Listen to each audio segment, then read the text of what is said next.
summer, we all remember the unfortunate tragedy when that Rebbe from Virginia was lost, and it was truly an all-hands-on-deck situation, and every organization, including Achiezer, were heavily involved in trying to resolve this horrible, horrible situation. And in the middle of this, I get an email from Achiezer asking me to address a relatively small matter, but it wasn't, to the person involved, it wasn't a small matter, and they needed the issue dealt with at that moment. And I was very impressed that even though they had this entire major event they were dealing with, they still had the time to take the time to deal with this one person's particular needs, and that's just an example of how Achiezer works. And the other Arsanya, of course, is Northwell. Now, I've been associated with Northwell since my internship in 1988, and I was an intern at LIJ and a resident and a fellow and a chief, and then I was in practice there. And about 6 years ago, I became part of the Northwell teaching faculty, and they have been my hosts and my place. I've been there now 31 years, and they're really a great group, a great institution that's just growing, and they do community outreach, just part of what they're doing, and it's really an honor to wear that Northwell badge every single morning. So we're going to talk about 5 topics today: asthma, chronic obstructive pulmonary disease, otherwise known as COPD, sleep apnea, and if we have time, we'll get to the last 2, which are cough with normal X-ray, and some discussion about nodules, X-rays, and lung cancer. So what is asthma? Let's start with that one. Asthma is a chronic condition which results in recurring bouts of respiratory illness, breathing problems, cough, congestion. It has the potential for being life-threatening. It can occur at any age. People can develop asthma when they're 80 as well as they're 8, so it does belong in a geriatric type setting. It's not a contagious disease. Asthma is a disease that cannot be cured, but it can be treated. It can be managed. Sometimes goes away for decades, but it can never go away. Once someone has asthma, they have it forever, unfortunately. We show the first video, please.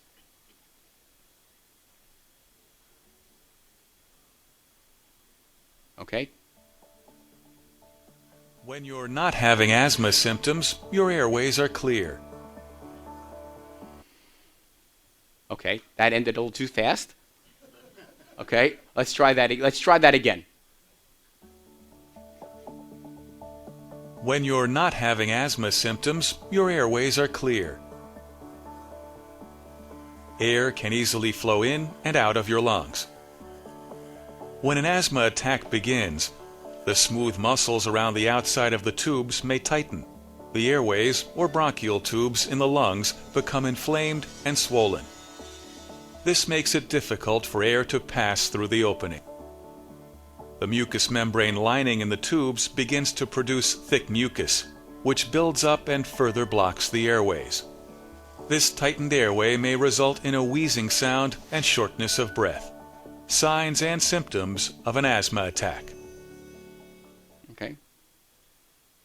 Okay, so again, looking at this another way, so we can see a picture of a normal airway where you have the smooth muscle on the outside, followed by the internal mucous membrane, and in an asthmatic airway, even under normal conditions, that airway is thicker, the muscle is thicker, it's sort of ready to go, and then you have a thicker internal membrane, and during an attack, the airway spasms, the airway fills with mucus, and the person can't breathe. Typical symptoms: cough, wheezing, wheezing is an audible sound that you could hear without a stethoscope. Shortness of breath, a person can't do their normal activities. A sense of tightness in the chest, or a sense of exercise limitation, a sense that they cannot do what they ordinarily want to do or should be able to do. Asthma tends to run in families. Now, when I ask a family history for asthma, especially with an older patient, I don't ask them about their parents or their grandparents. Their grandparents never heard of asthma, but I ask them about their grandchildren. And typically you'll hear, yes, my grandchildren have asthma, my grandchildren have allergies. So we take a backwards family history. You get a history of other allergy-type things, either eczema, hay fever, runny eyes in the seasons, or history of allergic reactions to medications. There may be a history of childhood respiratory tract infections, such as respiratory syncytial virus. Obesity. Obesity is an interesting thing. People assume when someone's overweight and they can't breathe, they're just overweight. No, obesity can often trigger asthma. People just thought it was a weight issue, but no, it actually changes the physiology of the airway. Interestingly, the environment. For example, parental smoking. We blame we blame everything on the parents, right? So one of the bad parenting things we can blame on is, well, the parents smoke. Interestingly, about parental smoking, people will say, well, I don't smoke in the house. I smoke outside the house. But studies show that if you measure the breakdown products of nicotine in urine, and you check children whose parents smoke in the house and parents say they smoke outside the house, you can't tell them apart.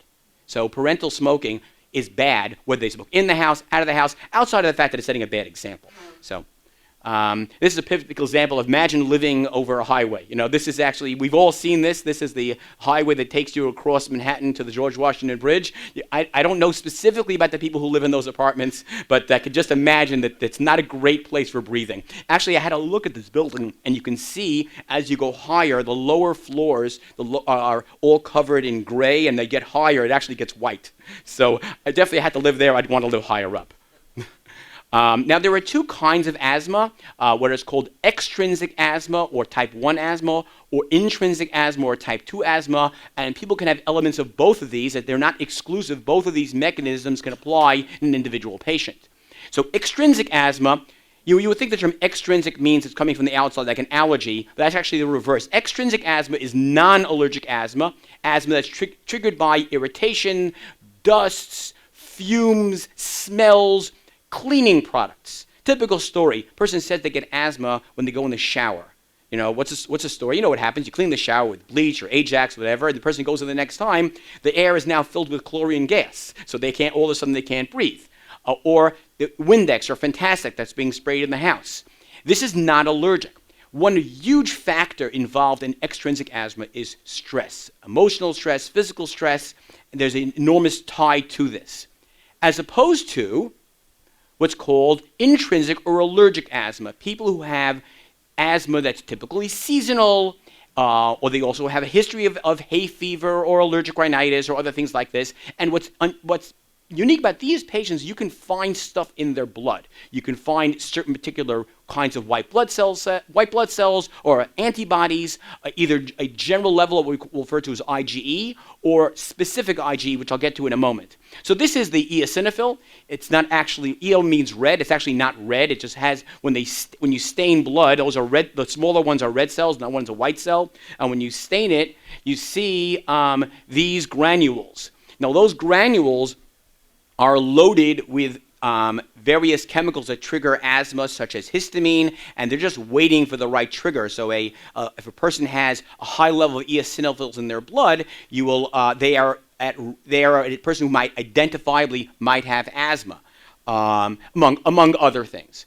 The other thing we look for in the blood is what's called Immunoglobulin E. The body makes 5 different kinds of antibodies: IgM, IgE, IgD, IgA, and IgE. Now, IgE is an interesting molecule because when it binds to something, it then triggers the allergic cascade. Now, we've all heard of allergy shots, right? So allergy shots were based on the concept that if I give someone a substance that they are allergic to, and they have an IgE antibody in their blood, and I give them small amounts, eventually the body will make IgG antibodies, which are the typical antibodies against things, and those IgG antibodies will block the IgE antibodies from binding and triggering the asthma cascade. They're called blocking antibodies. That's the concept. It sort of works. And they're still done. Works great for allergies, doesn't work as well for asthma, and but we have better things we'll talk about as we go along. There's a reason I'm going to get into the science about it, because until 5 or 6 years ago it didn't matter, but now it matters a lot. Now, why did Hashem give us IgE? If it's not, there's a reason for it. If you live in the Amazon River Basin, or you live in sub-Saharan Africa, you need IgE to defend against parasites. It's not really the antibody that I would say we always need something, but it's not what our immune system is using all the time. So more often than not, when we find elevated IgE in people in this area, it's doing something we don't want it to do. Now, making a diagnosis of asthma, we took a pattern of symptoms. When I want to talk to someone, they come in with a breathing problem, I want to hear about asthma, I want to hear about good days and bad days. There are days I can do whatever I want, and there are days where I have trouble. Or at least maybe bad days or worse days. But if they're telling me they walk a block and they get short of breath every day, it's exactly the same, I'm not saying it isn't asthma, but it's not the first thing I'm thinking of. I'm usually thinking about something else. We need to do measurements of lung function called spirometry or peak expiratory flow, which I'll get to in a moment, or other measures of allergy or airway inflammation. So the typical breathing test that people come to my office and say, I don't want to breathe into the machine. Well, breathing into the machine is how we measure lung capacity. I want to know how far someone can go, what their lungs are doing. I need to know how much they can breathe, and more importantly, how quickly they can breathe. Now, for example, how long does it take a person to do an average breath? Anyone know? It's about 3 seconds. About 1 second to breathe in and 2 seconds to breathe out. That's what an average breath takes. If it's going to take 5 seconds to get every single breath out, you really can't walk around breathing like this.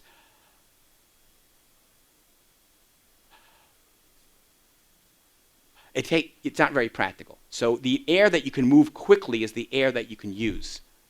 And this is a typical spirometry test, which you can see we're measuring.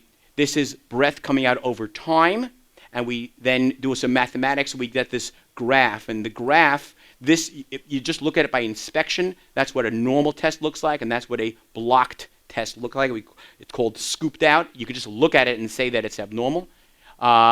And we're looking for specific things on a test. We're looking for reduction in lung function. We're looking for prolongation of the expiratory time. We're looking for a response. We're looking for it to get better. Then part of the nature of asthma is you give medication and it gets better. It's a reversible disease, as opposed to things that are not reversible, that'll be the next topic. So this is, let me see if I can clue that. Excuse me? You want to clue the next video? Sir? Hello? You want to clue the next video? Nice normal breathing. Nice normal breathing in and out. And get ready. Quick deep breath. Blow! And keep pushing with force for 6 seconds.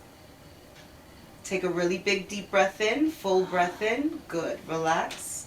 Normal breathing, normal breathing. So now we're going to see the We're same repeat thing that process done again. This is the computer requiring the Nice and information. normal. In and out. Nice normal breaths. In and out. Quick deep breath. Blow! And keep pushing with force. Push that stomach in. Good. Take a full deep breath in. Deep, deep, deep. Relax. Normal breathing.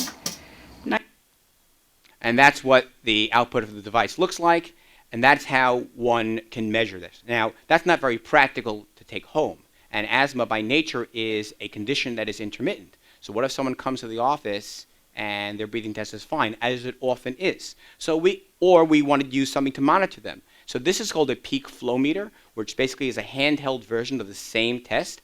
In this case, the person takes a deep breath and blows out with maximal force against a simple plastic gauge. And what you're measuring here is, this, again, the speed of the expiratory flow. Someone is having an asthma attack, their peak flow will go down. And I try to get my patients to know how to use this, because someone's going to call me up and say, I'm having an asthma attack. You know, how sick are they? Do they need to go to the hospital? Do they just need to take their inhaler? If someone calls me up and says, you know, doctor, my best peak flow is normally 400. I'm now breathing at 150. I have much better ways to advise them. So it's good for people for self-care and for communication. So anyone who has serious asthma should probably have some device like this so they can measure their condition, not unlike a diabetic who checks their blood sugar. Now, there are people who take that a little further and say that people should check their peak flow every single day. I think it's a bit unnecessary, but you have the ability to monitor just in case. Okay, now the new kid on the block is this. This is called nitric oxide, which is a measure of asthmatic inflammation. So nitric oxide is a gas that's actually, if you remember the slide a few back when I showed the mucous membrane of the airway and then the smooth muscle on the outside, nitric oxide is a local gas that the body uses to communicate between the mucous membrane and the airway to tell it to spasm. Take the idea that there's going to be something that hits the airway, the gas is going to be released, the airway constricts. So it could be detected in the exhaled breath. It could be useful, it's used as a diagnostic tool to see if someone has asthma. Often if someone will come to my office, they'll have a normal spirometry test because at that moment they're not having an attack. But there's asthmatic inflammation going on which we can then detect. So I have detected asthma where we could never detect this before. I would say probably a good 20-30% more patients who I think did not have asthma, now we could detect it on this test as well. It's also very useful for monitoring therapy as a guide. Can I reduce a patient's medication if they're doing well? Also, it's so far the best predictor of biologic therapy, which I'm going to spend on some time on as we go along. And this is how the test is done. Next video, please. You may recognize the subject. You're going to exhale straight ahead first. Perfect. You're going to put that in your mouth. You're going to take a full deep breath in, really big, really big, really big, really big. Now you're going to blow this needle into the green section, not too forcefully. A little bit more force. Hold it right there. Once you're in the green, hold it. Perfect. Hold it. A few more seconds. Good. Come on off. Okay, so it's interesting. Patients who've been coming to my office for years, who are used to blowing hard for the spirometry test, can't figure out how to do this test because the harder you blow, the worse it is. The new patients have no problem. What you're trying to do in this test is actually to collect a sample of the gas and analyze it. I say we're tasting the air. You're going to Okay, so one of the things pulmonary doctors like to say is all that wheezes is not asthma. So we have what are called asthma impersonators. The most common one is the next top, which is COPD, chronic obstructive pulmonary disease. But other things, acid reflux, typically can make people wheeze or cough. Heart failure, we call cardiac asthma. Patients, they have noisy breathing, but they're also swollen. And typically it's an older patient with a cardiac history. Something called stridor. Stridor is upper airway obstruction, where the person is having difficulty not down here, but up here. That's usually more of an inspiratory noise. It is very difficult to tell the difference just on exam, but a breathing test will show a huge difference between stridor and asthma because it will obstruct the inspiratory flow and not the expiratory flow. Tumors, benign or malignant, unfortunately can present like asthma. And finally, there's something called pseudo asthma or emotional asthma or laryngeal asthma, where people constrict their vocal cords in some form of subconscious or semi-conscious way. I had the opportunity to speak to one of the experts on this topic a number of years ago, and he told me something very striking. He says whenever he sees someone who has this problem, there's always a history of some childhood molestation. And I said, that really can't be, but I'm going to experiment with that. So, because I have a few patients with this. So I remember the first time I tried this idea. I have this pseudo asthma problem, and it's it wasn't the first visit, someone I knew well. I said, I was speaking with this person, and it says that there is some history, that something went in childhood. Is there anything you really want to tell me? And the first person, I think they ran out of my office, never came back. But the second time, it opened up a conversation for an hour and a half. So there is something to this. Okay, let's talk about medications for asthma. We conceptually divide our medications into what are called controller medicines and reliever medicines. Controller medicines are medicines that a patient would take every single day to control their asthma, to keep the asthma away, as opposed to reliever rescue medications someone takes to relieve symptoms. So we have all kinds of different controller medications. They divide into several categories. The primary medication we use to treat asthma are inhaled steroids.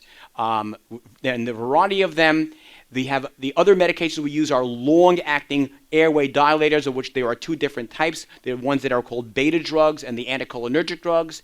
And we have all kinds of various combos of these medications.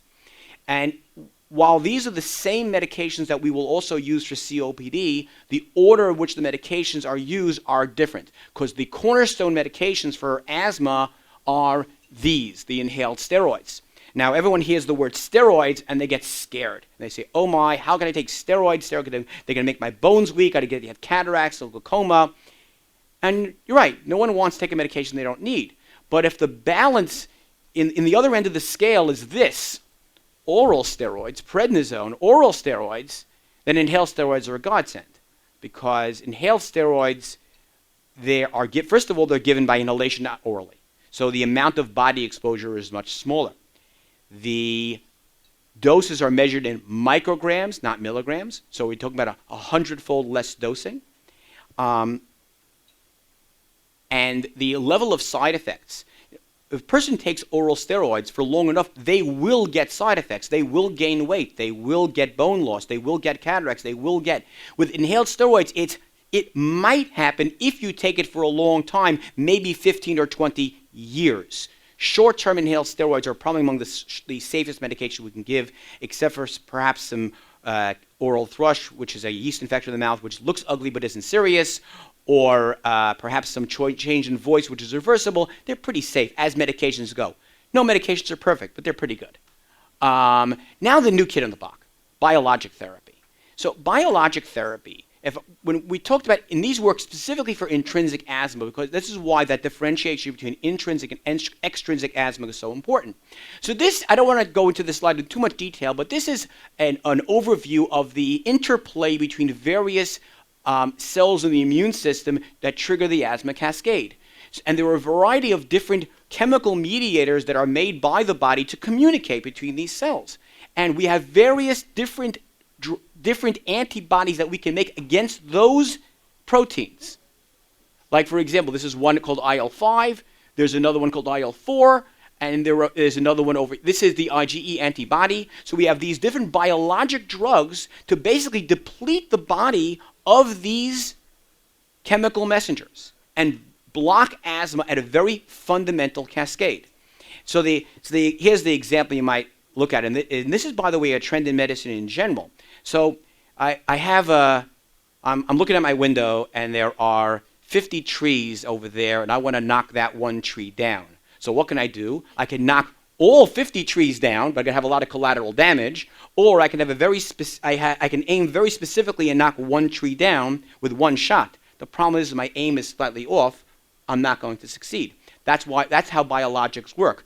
They are very effective, but you need to know that you're on target with the right medicine. So if I, for example, give a biologic to a patient who doesn't have the appropriate targets, who doesn't have the right doesn't have the right chemical in their blood that's active for them, I'm wasting my time with very expensive therapy. But these drugs, we've only been out for the last 5 to 10 years, have been a game and life changer for many, many patients.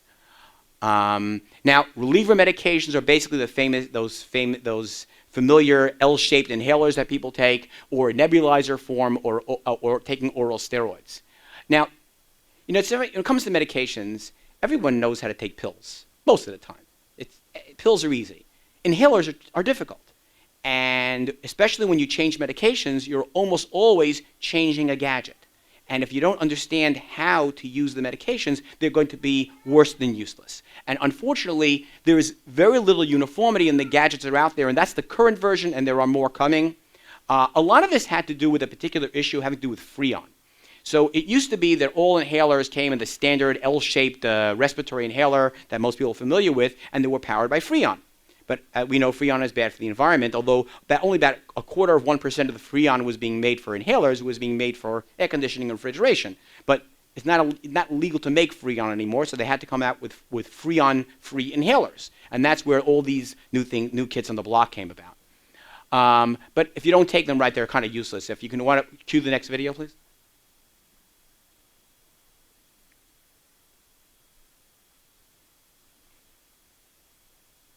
Okay, we're going the wrong way. We don't want to miss this. Okay, let's try that again. I'm not touching anything. That's not me. Okay, my hand's off the controls.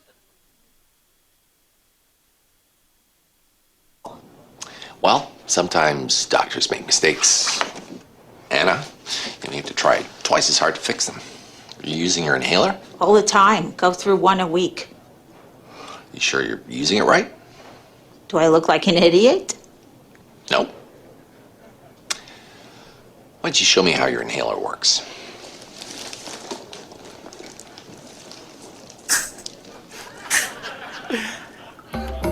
If you think this is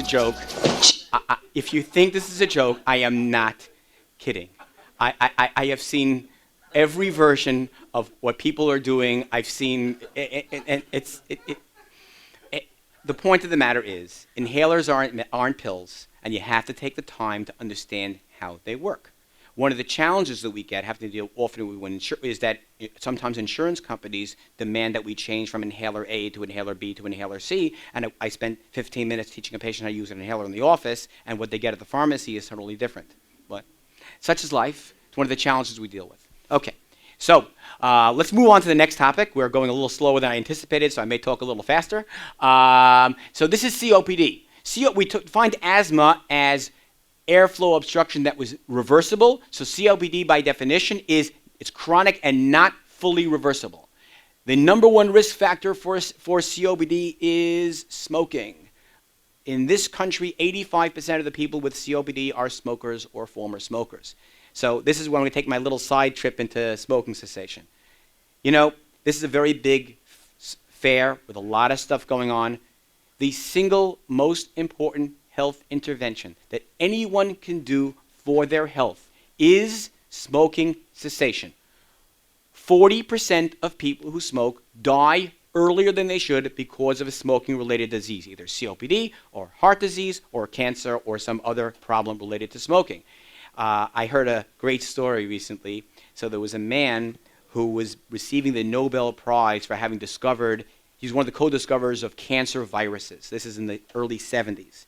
And he was invited to Stockholm to receive the Nobel Prize. And that year was the 75th anniversary of the Nobel Prize. So not only did he come and all the Nobel Prize winners for that year, but every living Nobel Prize winner was in the audience. And there are 1,500 Nobel Prize winners and their families in the audience. And he gets up, and the king introduces him, and he comes up to speak. And he says, "Thank you very much for this very, very important award about smoking, about cancer and about cancer viruses. But why are you all smoking?"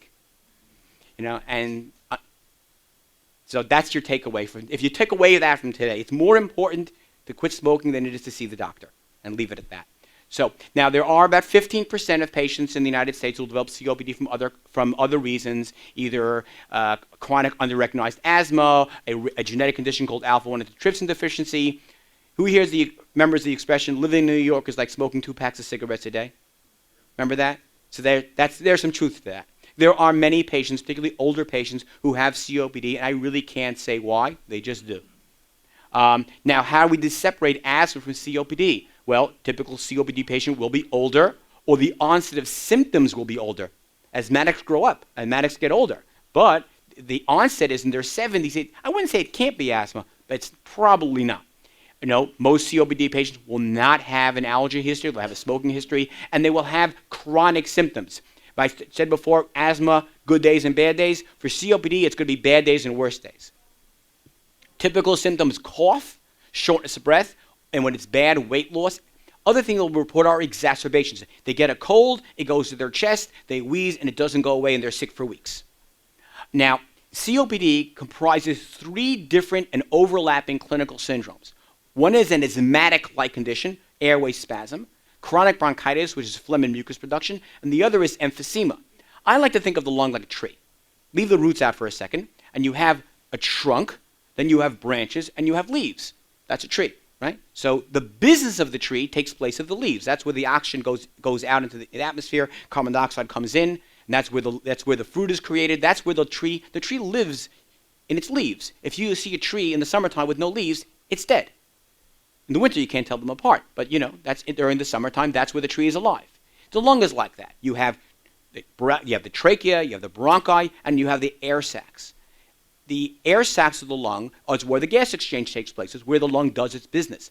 The lung there's literally 2 tennis courts worth of surface area within the lung in this little space over here. And emphysema, that surface area for gas exchange disappears. And unfortunately, when the leaves fall off the lung tree, they don't grow back. Okay. Now, we also use spirometry to diagnose COPD, but the hallmark will be the lack of reversibility. In asthma, we're looking for that at least 15% reversibility. In COPD, we should not see reversibility. Now, because it's not reversible, doesn't mean it isn't treatable. So what do we do? First of all, we try to have people maximize their functional capacity. Just because they get short of breath doesn't mean they can't breathe. They can't walk. They can't do activities. You may need to adjust the activity. We try to make them a little bit better. We want to relieve daily symptoms. We want to prevent the flare-ups. And the other part is that we're trying to reduce the rate of lung function decline. Unfortunately, we all know after age 25, it's all downhill. That's true of the lungs as well. Until age 20, 25, you're actually making more air sacs, where lungs are getting larger, and after that, they start to decline. There is an inevitable decline in lung function. People will ask me, how did I develop COPD? I quit smoking 30 years ago. And the answer is, well, it's good you did, because you would have been here 15 years ago if you continued to smoke. So smoking cessation will delay the onset of the disease, but unfortunately, the inevitable decline in lung function will bring out the condition as people age. Again, we're going to use the same medications that we use to treat asthma, but the order is different. Steroids have, I wouldn't say no role, but a less role in the management of COPD. We're going to use, the bronchodilator medicines, the anticholinergics, and the beta drugs. Now, because our COPD population, we're dealing with older people, we're going to try to focus usually on these drugs first, the anticholinergics, and not the beta drugs. Many of you are familiar with drugs called beta blockers. Beta blockers are used to treat heart disease. Many of our COPD patients also have heart disease. And if you don't want to use a beta stimulant in a patient who needs a beta blocker to prevent heart disease, and beta agonists do have a tendency to speed up the heart. So I'm not saying we're not going to use them, but they may be drug number 2 as opposed to drug number 1. Maybe we'll want to talk to the cardiologist, make sure it's okay. Again, smoking cessation. Smoking cessation may slow the rate of decline in lung function. Continued smoking may block the effects of medications. People spend $100 to $200 a month on inhalers and they're smoking, and the medicine simply doesn't work. And who remembers it's a matter of life and breath? Remember those commercials in the 60s? You know why those commercials were taken off? Because they were too successful. They were too successful. And the cigarette companies pressured the networks to take those ads off because they actually got people to quit smoking. Remember there was like father like son. You remember those ads? Okay, vaccinations. Okay, so please get your flu shots every year. Influenza vaccination is very important, particularly in people with lung disease, and the 2 different kinds of pneumonia vaccination, Pneumovax and Prevnar. Now, pneumonia vaccinations do not prevent pneumonia. You heard that. I'll say it again. Pneumonia vaccinations do not prevent pneumonia. Then why do we give them? We give pneumonia vaccination to change the outcome of pneumonia. People come to my office and say, how did I get pneumonia? I got a pneumonia shot. The answer is, you're here, right? You're an outpatient getting oral antibiotics. Maybe if you didn't get the vaccine, you'd be in intensive care, because what we're doing in the pneumonia vaccines thus far have identified high-risk strains of pneumonia that lands people in the hospital, in intensive care, or unfortunately somewhere else. We're trying to immunize the person to prevent death, to prevent people from death or critical hospitalization. But it does not prevent pneumonia. It just helps the body fight pneumonia. Okay? Other things that can be done to prevent flare-ups are a medication called roflumilast, which is a bronchodilator medication taken orally, or actually maintenance antibiotics. I know we're in an era right now where antibiotics are the quote bad guy. We're not trying to give antibiotics too often. Everyone's worried about antibiotic resistance, and I'm not here to negate that. But certain antibiotics, particularly the erythromycin family, have anti-inflammatory condition. Oh, I'm running out of time already. Oh my God, I didn't even get to sleep apnea. Oh my goodness. All right. I'll have to squeeze in some sleep stuff. Okay. So those medications are very effective at preventing flare-ups. Okay? Briefly talk about oxygen. Oxygen is a great thing. Oxygen works. Oxygen is helpful. There are some issues with oxygen. Number one, there's very little value for just intermittent oxygen. The value of oxygen is to increase life and should be used for at least 8 hours a day. We are in a problem right now with oxygen where the difference between what's available and what Medicare will pay for is now only increasing. The government actually cut the reimbursement for oxygen, which is inexplicable in an era where COPD is one of the fastest growing diseases. It's hard to understand why they would do that. So right now there are many companies that sell really wonderful oxygen devices, but unfortunately they're not paid for. They're not inexpensive. Other things to rehab and education and nutritional support are very effective in helping people with COPD. Okay, and as I mentioned, it's the 5th highest cause of mortality, and mortality is actually increasing. Inhalers help, and the only thing that really makes a difference though is quitting smoking. Okay. Got to have a few minutes on sleep apnea. Okay. Keeping your breath. Okay. Okay. Thank you. All right. You want to clue? This is an audio only. You keep doing that. It's in the middle. It's on this. There you go.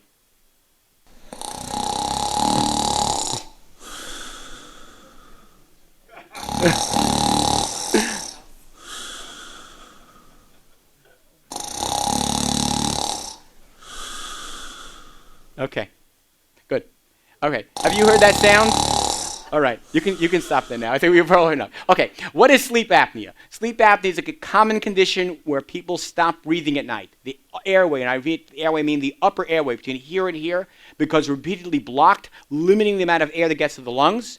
When this happens, people may snore loudly, make choking noises, and the brain or body can become depleted of oxygen. This can happen several times a night or several hundred times a night.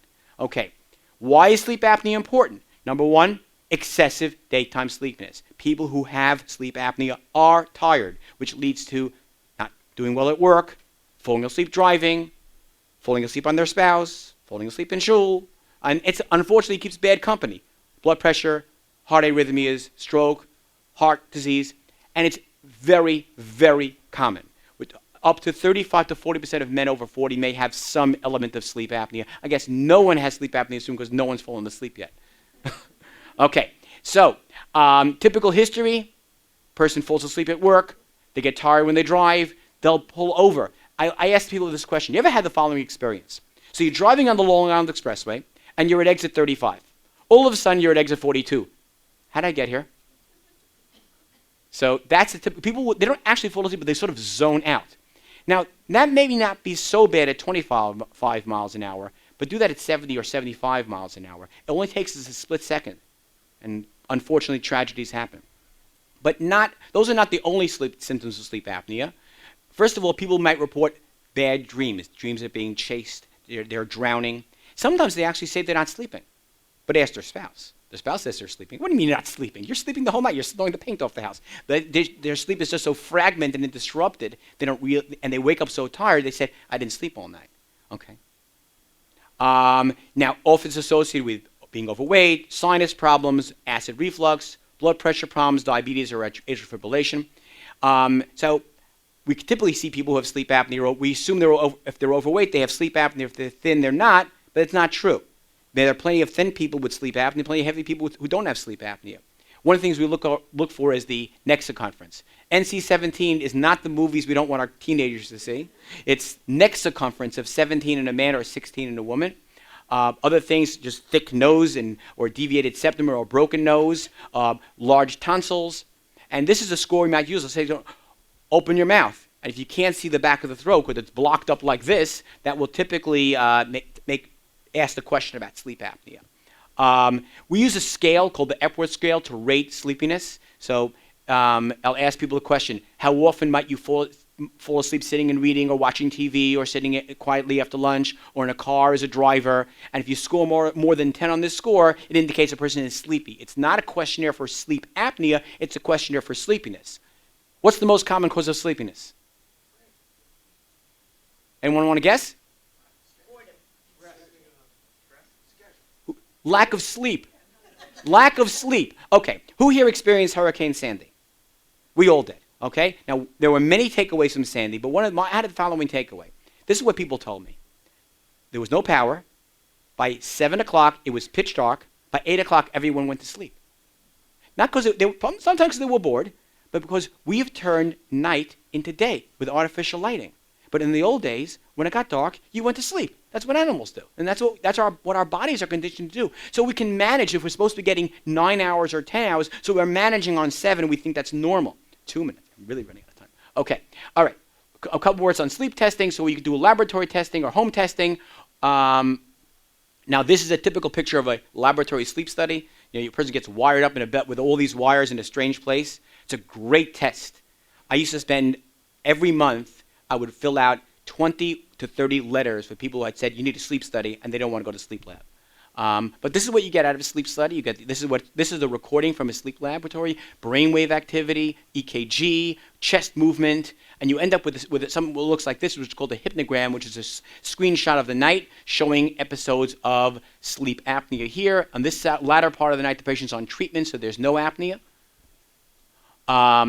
We in our office are advocates of home testing. And this is what a home test looks like. Instead of all those wires in your body, either something small on the forehead or something on the chest. It's not perfect. It's still not natural, but at least you're in your own bed. Now, it's far less technology than a regular sleep study, but it's enough technology. It's enough information to get what you need. And we get a similar type of graph showing the night, and this person has pretty bad sleep apnea with their oxygen levels fluctuating the entire night. Okay, now certain people can't do a home test. For example, if someone's on oxygen, you really can't do a home test. Or they have heart failure, or they have chronic lung disease, or they take narcotics, or if they look at this machine and they just can't. Now, we have a measure we call the Apnea Hypopnea Index. I'm going to skip that. That is the number we look at. It's basically the event rate per hour. How do we treat sleep apnea? Okay, weight loss, weight loss, weight loss, weight loss, weight loss. The only thing that really gets rid of sleep apnea is weight loss, whether that's medical weight loss or surgical weight loss. Recent data keeps coming out how surgical weight loss for the obese is a wonderful thing. Listen, no one wants an operation they shouldn't have, but it works. And then we have our wonderful machines, our alphabet soup of PAP machines.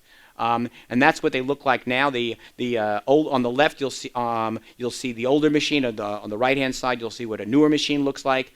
And we have these wonderful masks that people use, these different kind of interfaces that people have. And CPAP is very effective. It works. The problem is you have to wear it. And people don't always want to wear their CPAP, right? For a variety of different reasons, people may not want to wear CPAP. It's a machine. I've got to sleep with this contraption every night. Now, for those people who love it, it's wonderful. I have those people, that small percentage of patients, they're like CPAP aficionados. They have one at home. They have one in their house in Florida. They have another one for travel. Okay? And, people like it. It's good. One of the big issues is how you handle Shabbos and Yontif with it. And I tell people, speak to your rabbi. Most of the time it will be permitted. It's case-by-case basis. But this is the way I tell people to think about it. You're on the way to a weekend bar mitzvah. You're an hour from home, and you're an hour from the hotel, and it's an hour to Shabbos. You have a choice. And you left your CPAP machine at home. What are you going to do? Are you going to turn around? You're going to go home because you left your CPAP machine at home? Or are you going to go to the bar mitzvah? If the answer is you're going to go to the bar mitzvah, I don't know. You're going to use it the next Shabbos? Talk to your rabbi. It's a question. It's a question. All right. So if you can't use CPAP, you won't use CPAP. Oral appliance therapy. Oral appliance therapy, I have a dentist in my office who makes these appliances for sleep apnea. It's a great option for someone who won't use a CPAP machine. It definitely treats the problem. It definitely helps. And I will say the oral appliances, as a rule, help the spouse more than it helps the patient. But the spouses are happy. Happy wife, happy life. We all know that rule, right? And shalom bayis is definitely a major issue with sleep apnea. And I think I'm just about out of time. We have to open up for some questions. Okay, so we didn't get to the other stuff, but maybe we'll have another chance another time. Okay, take some questions. Okay, anyone else have questions for Tessa? Thank you so much, Dr. Huberfeld. Okay, question one is a quick one. Are peak flow meters covered by insurance? Yes. Yes, they're also not expensive, and yes, they're covered by insurance. Okay, second question. I get pneumonia minimum once a year. I can't get an answer why. And also, why does the doctor prescribe medication for 10 days if normally it's given for 5? Okay, so I'll deal with those two questions separately. First question is, that's definitely a question to answer in the office, but I'm going to make a general statement.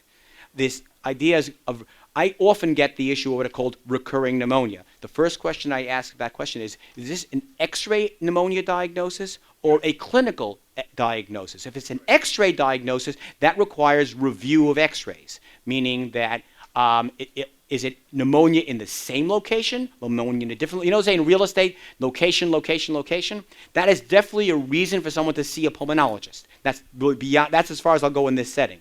The second question, it was the medication. Okay, duration of antibiotics is actually a very interesting topic now. There was actually a recent study that came out said that we were actually giving antibiotics for too long. And that's one of the, how did we get the the doses and the duration regimens that we have now, a lot of them are traditional. They're not based on evidence, and that's something that needs to be rethought. People always are concerned that, well, I'm still sick. Don't I need antibiotics for longer? The answer is, I don't know, most people who have pneumonia, they're sick for a month. They only need antibiotics for 5 or 6 days. They won't be better at the end if they take more antibiotics. They're just exposing themselves to more problems. Okay. Does snoring mean you have apnea? No, absolutely not. I would say at least a third of patients who come to see me for snoring don't have sleep apnea or don't have measurable sleep apnea. It's a continuum. There is snoring. There is something called upper airways resistance, which is where there is sleep disruption without apnea, and then the various severities of apnea. But most sleep apnea patients do snore. Not all of them. There are forms of sleep apnea without snoring. But put it this way: if you're snoring and you're tired, it's a reason to check it out. Why does weight loss resolve sleep apnea? Or Good help resolve? Okay, or the converse, why does obesity cause sleep apnea? The answer is that the back of the throat is a very crowded area of real estate where you have a balance of forces between what are called dilator muscles and dilator forces and constrictor forces. Extra weight on the airway is just enough to tip those constrictor forces over so the airway collapses at night, and the dilator forces cannot overcome them, which is the way the CPAP works, by increasing pressure from the outside to put dilator forces on the airway. What causes a collapsed lung? What's the treatment? And why would it be ignored in a very old patient? Okay, so the Or term. not treated, let's say Okay, not so let's talk about what it means a collapsed lung. So that could mean two different things: a collapsed lung from the outside or a collapsed lung from the inside. So when people use the term collapsed lung in a conventional sense, they're probably talking about what's called a pneumothorax. A pneumothorax is where there is air in between the lung and the chest wall, and because of that, the lung cannot remain open because the lung will collapse under those circumstances. The only way to get rid of that is to get rid of that air that's between the lung and the chest wall. What I think the person referring to in the question, though, is a person who has a collapsed lung from the inside due to some sort of mucus plugging or inability to clear phlegm and mucus from the lungs. That is a very challenging problem to deal with in older patients because of ineffective cough issues. While there are strategies to help get that out, some of those strategies create more harm than good, like going in to do a bronchoscopy on someone whose respiratory status is very tenuous. So you may go in there to try to fix the problem, but in the process they end up on a respirator and can't get off. So a lot of times it's a very challenging problem in older people who cannot clear their mucus issues, and those cases have to be handled individually. Yes, we want to open up the lung, but we don't want to harm the patient. Three quick ones. Yes. How does one diagnose pseudo-asthma? How does one diagnose pseudo-asthma? Okay, so the way one will diagnose pseudo-asthma is, number one, if you can get a breathing test on the patient, the breathing test will be not only normal, it will be spectacularly normal on the expiratory part. The inspiratory part may have a cutoff. A good history. Ultimately, what you need to do is what's called laryngoscopy. You have to have a scope go in when the patient's having an attack, and the ENT doctor will see that their vocal cords are moving in the wrong direction. Okay, do you recommend allergy shots? Okay, do I recommend allergy shots? So again, I'm going to give a general statement, and then there are always specifics. And I'm going to get in a lot of trouble from the allergists from this one, but I'll say what the literature says. Allergy shots are great for allergies. They're not great for asthma. If you look at the success rate of immunotherapy for asthma, it's only about 20% effective. It's a lot of work for a small benefit. Now, there are always individual patients in whom it will be very successful, so I'm never going to say, no, don't do it, it's a mistake, but know the statistics. So our 21st century immunotherapy, the biologics, are, for the right patient, a better option than the traditional immunotherapy. Okay, and final question, I hope I do it justice. An 11-year-old who inhaled, had pain, exhaled, had pain, no history of asthma. The parent and Hatzalah were in conflict. The parent wanted to go to the hospital. Good. I'm the EMT. I was the medical director there, so we had contact between my underlings who told me that it was not respiratory distress. I said, it is respiratory distress, and he wound up going to the hospital in the morning because he suffered the entire night. Would you call a 10-year-old camper that has pain inhaling and pain exhaling respiratory distress? Or not? You know, I have great respect for people in the field. You know, it's interesting. I'm involved in the committee in my shul in trying to help prepare for crises that occur, let's say on Shabbos or Yontif. And I'll tell you that I find that, put me in my office, put me in my environment where I'm comfortable and I do great. Put me in the shul, put me in the house. I'm out of my comfort zone. And I don't do well in those situations. People who work for Hatzalah, people who are first responders, I have great respect for them. And they have to make a decision there and then. And I will tell you that, first of all, most of them are volunteers. I applaud the work that they do. And I think you have to have great respect. If there's a first responder there, that's their environment. I think you have to respect what the first responder says. That's my. Everyone's in their environment. I'm just going to applaud the work they do. I'm not going to, and it's difficult to second guess the. When someone is there, someone's on the field. You have to. I think one has to generally respect their judgment. Now, on the other hand, dealing with children is a whole nother set of issues. How do you know when the child is being hysterical and when a child just overreacting or there's something wrong? But God forbid you make a mistake on a kid.